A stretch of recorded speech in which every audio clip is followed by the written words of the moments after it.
र म एउटा कुरो चाहिँ हरेक पुराणमा कहीँ सम्झाउँछु, के भन्छु सबैलाई कुरो बुझ्न सजिलो होस् भनेर भन्दा भूत प्रेतहरूले धार्मिक व्यक्तिलाई तर्साउँछ, थोरै आध्यात्मिक जीवन जिउनेलाई, भक्तिमय जीवन जिउनेलाई।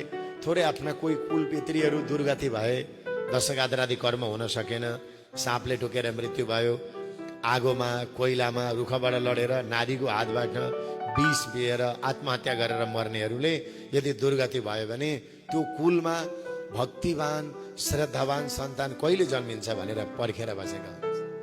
नास्तिकलाई भूत प्रेतले तर्साउँदैन। पूर्वजन्मनि सम्बन्धात एसाम एसाम, किनभने ऊ पनि नास्तिक थियो, त्यसैले प्रेत भयो।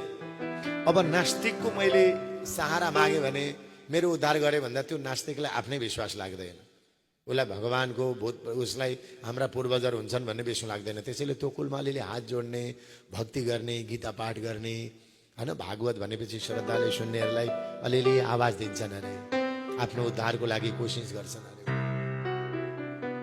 किनभने यसैबाट चाहिँ अब हामी तर्छौँ भन्ने आश गर्छन् कि उनीहरूले।